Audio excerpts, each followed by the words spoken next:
So today's video is going to be an interesting one. I thought it would be kind of a fun one because we're going to talk about all different types of breastfeeding subjects. So basically we're going to answer breastfeeding questions. And what I did was I basically just Googled frequently asked questions about breastfeeding, and we're going to answer them today. Now, there's quite a few, so I'm not going to go into great detail answering these questions, but I'm just going to try to answer them simply so that we can kind of move through them. And then, of course, like I do with all my videos, I will have a link in the description below so that you can go to where these questions are asked and what the comments are or the answers are. And then I'm going on La Leche League. This is the first one that I'm grabbing some questions from. And so they have like little links to further, deeper answers to the questions. So let's get started. So the first question is, does breastfeeding hurt?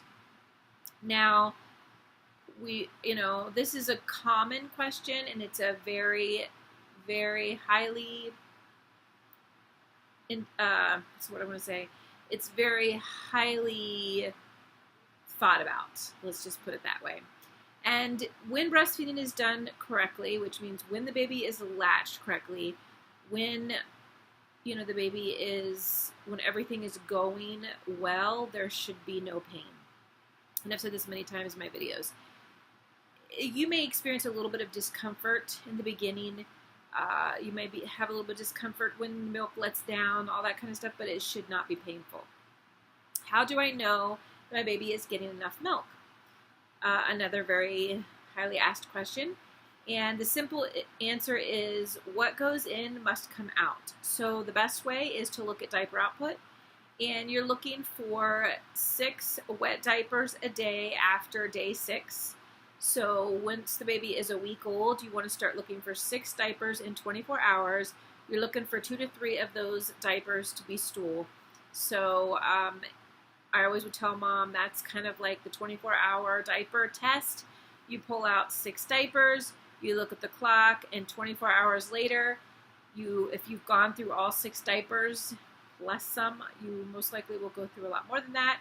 But if you go through at least 6 diapers and 2 or 3 of those are stool, then you know that's like your biggest indication that the baby is is getting the milk that they need. Another good indication is gaining weight, and what we're really looking for is a consistency. So you want to see that they're gaining, we look for a ½ an ounce to an ounce a day. A lot of times that will be 2 pounds a month, you'll notice. Let me think, 2 pounds a month would be, if a baby gains an ounce a day, that's 7 ounces in a week, and 7 times 4 would be 28 ounces, and 16 ounces is a pound. So then you're basically looking for, 16, 24, so that's about 1.5 pounds, almost 2 pounds. So that's about what you're looking for, 1.5 pounds to 2 pounds it is about 1 pound a month or so is what we're looking for. I'm thinking whenever I would bring my kids to the doctor, they would always gain 2 pounds, but it was always like every 2 months. Then it kind of slows down. But anyway, the best thing to look for is 1/2 an ounce to an ounce a day. And then when you can kind of figure that out, the sun is, sorry, it's like glaring on my face. But when you're trying to figure that out, you'll kind of see that basically that's what you're looking for. Some babies do a little less than that, but what we're really looking for is consistency. We're looking for the baby thriving, the baby satisfied, healthy, and the diaper output is probably the #1 biggest key. Can I breastfeed without exposing myself? This one is a really good question, and I think with today's technology and with today's available baby supply stuff out there, you can definitely find ways to breastfeed without exposing yourself. They have so many new things that they did not have years ago. I know they've come a long way just from 10 years ago. My daughter is 10. What I remember using when she was born was a cami, and that cami or camisole was a nursing camisole or a nursing undershirt, and it basically unclipped like a nursing bra does, but you never had to show your belly. And I would always just unclip and feed, and then of course you have your nursing covers. Some people would use like a salon hair when they cut your hair and they put the cape on. Some will use something like that. So there are many things out there that you can use that can help cover so that you do not have to expose yourself while breastfeeding. What's in it for me? What is the benefit to mom? And there are so many benefits to mom. I could go on the list of benefits for mom, for baby, as far as like babies being healthier, less sick, less constipation, less colic. I mean, you will get it. You're still going to get the colic and those kinds of things, but not as bad. And that's more like on the baby side. But let's kind of like talk about the mom. You lose your baby weight quicker because the breastfeeding helps to shrink your uterus back down to size. You burn more calories when you breastfeed. Now, for me, I gained weight while I breastfed, but I really believe in a lot of cases it has to do with what you're eating. For me, I noticed that that's when I would crave things, and I would eat cookies, and I just ate a lot more junkier things. So I feel like that's partially why I gained. But I also lost a lot of weight while I was pregnant. I never gained while I was pregnant. So I kind of feel like it was like my body catching up. So every circumstance is different, but you do burn more calories. It does shrink your uterus down to size, so you lose that baby weight quicker. It is also healthier for you. It lowers your risk of diabetes and high blood pressure when you're older. It lowers the risk of a baby's chances of having diabetes or allergies. So different things like that. That's what's in it for you, because when your baby's healthy, your life is easier, less missed time at work, that kind of thing. So there are a lot of benefits, and like I said, you can go into the link that I will leave below and be able to look into more of those. Can I breastfeed if I'm not large-breasted? And this is a big misconception that your breast size determines how much milk you can hold, and this is incorrect. It does not matter whether you have small breasts or large breasts. The capacity for your milk, for your breast to hold milk, is dependent on how often you breastfeed and not by the breast size. So it's hormones that are released and laid and receptors that are laid, and the more of those that are laid, the more capacity you can hold in your breast. And so in those first week of breastfeeding, that's when your body is laying these receptors. They're like little tanks that hold your milk. And the more you breastfeed, the more that are laid. And then when the milk increases, or when your milk comes in on day 3, 5, that's when you're given that, you have that larger capacity. The more you breastfeed, the more those are continued to be used. But the less you breastfeed, those receptors start to close. It's like a business that's no longer selling, it goes out of business, and that's what those receptors will do if you do not breastfeed as much. Those receptors start to close. So again, it's all dependent on how often you breastfeed. Won't I have to give up eating the foods that I love? And I just put out a video about your diet and if you have to change your diet while breastfeeding. And the answer to that is no. You do not have to give up eating foods that you love. You just need to eat a well-balanced diet. You need to drink, plenty of fluids. You don't have to go overboard. You don't have to, go crazy on things. You don't have to eat things you hate. It's just a matter of making sure you get protein and some of the vegetables, the nutrients that you need. Doesn't breastfeeding tie you down? And if you're feeding your baby correctly, no matter how you feed your baby, you're going to have to stop to feed them, because you should not be propping a bottle. Until the baby's old enough to hold the bottle, you're going to have to stop whatever you're doing to breastfeed. And so, or to feed the baby. So it really doesn't matter one way or the other, you're going to have to stop. As far as tying you down, I feel like it's a lot easier because it's less that you have to carry. No matter what you're doing or where you're at, you could stop to breastfeed. So you could be on a bus. You don't have to stop and wait till you get somewhere. You can be at a restaurant. You can be, you know, of course some people are a little more leery about doing that, but you can, it does not have to tie you down. You can also pump while you're gone or express, pump so that you have milk at home so that if you do have to go out, that someone could feed the baby. So breastfeeding does not have to tie you down. And like I said, there's more information on that if that is your question and you want a little more information on it.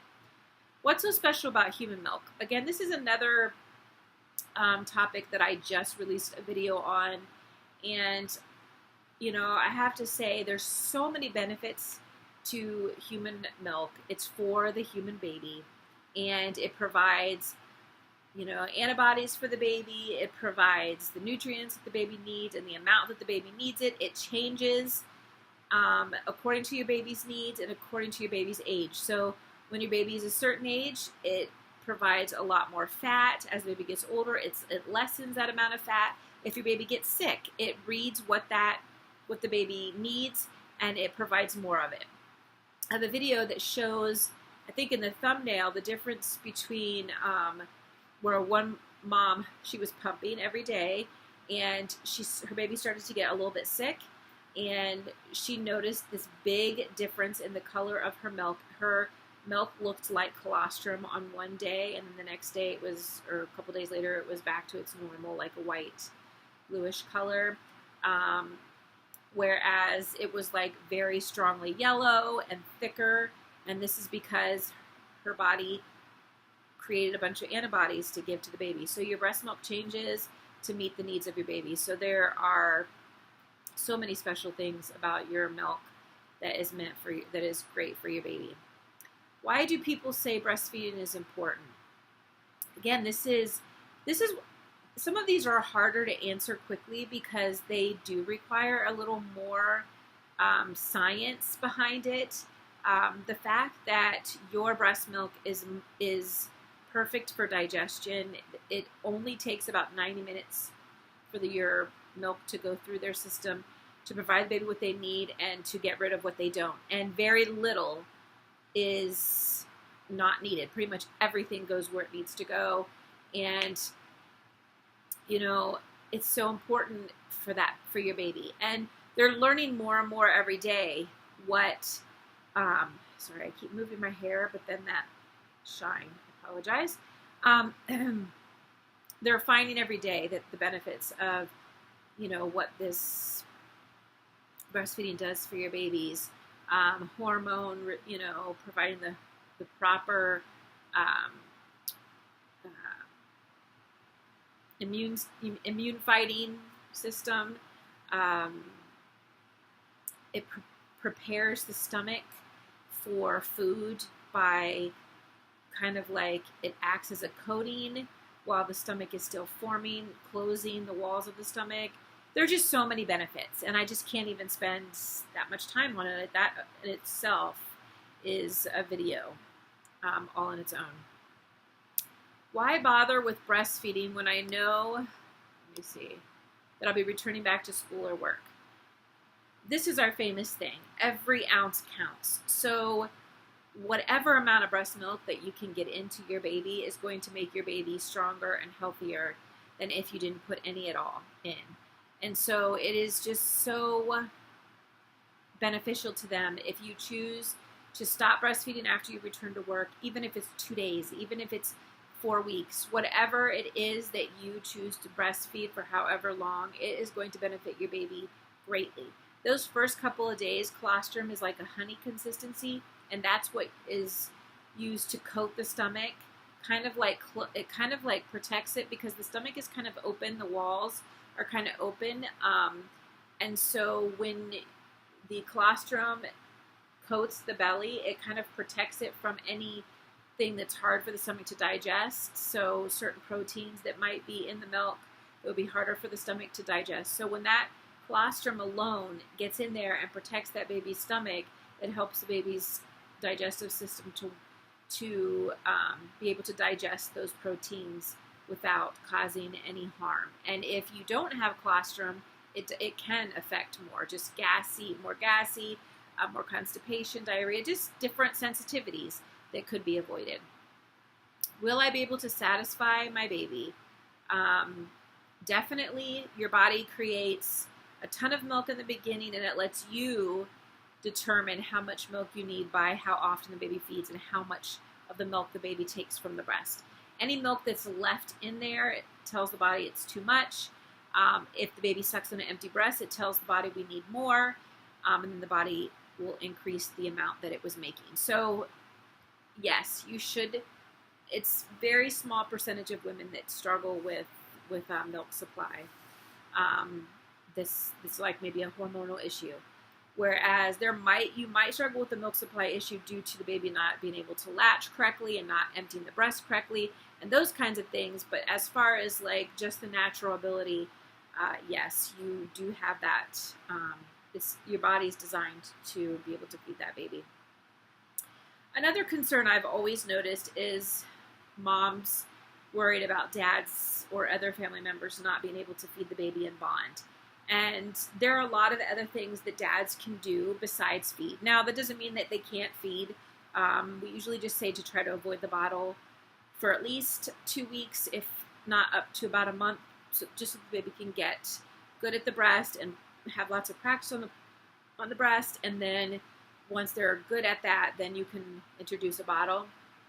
But there are other things: skin to skin, bath time, rocking, reading to them, playing music, just different things that the father can do that can really help him and the baby bond. Like I said, it doesn't mean they cannot feed them. You can find other ways. You can use a medicine dropper or a cup. And if all else fails, if you want a breast pump, if you want to pump and put it in a bottle and dad feeds the baby through the bottle, that's fine. Of course, that's your decision. We just recommend the 2 to 4 weeks just so baby can get good practice before we start introducing other forms of feeding. What if I have questions or need help? And this is really important to find your lactation support. Look for it at the hospital. Look for it at WIC if you qualify for WIC. Look for it in your community. La Leche League. Usually you can go to their website and they will usually be able to pull up in your area any La Leche League members, groups, community support groups, that kind of thing. That's where you can really get a lot of help. And there's people that provide it privately, like I do. And you can get that help through that too. You just have to kind of look and ask around and do some research. Won't the baby bite me? And technically, when a baby sucks the breast properly, the tongue comes over the mouth, the bottom of the teeth, and they cannot bite because they would bite their own tongue.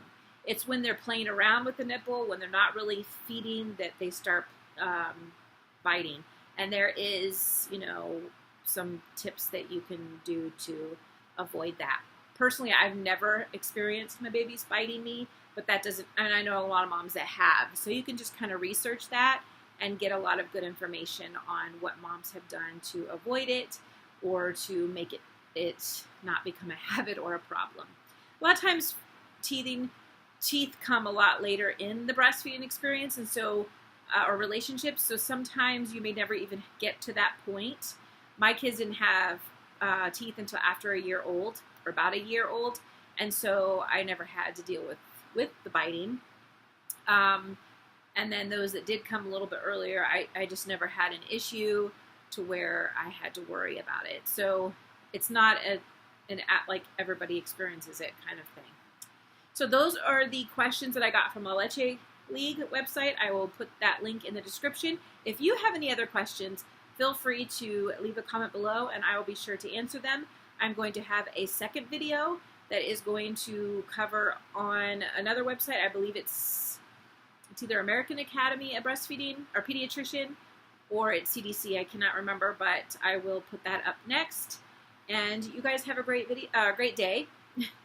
Hopefully the video was great, but I hope it answered some questions for you, and I will see you in my next video. Have a great day.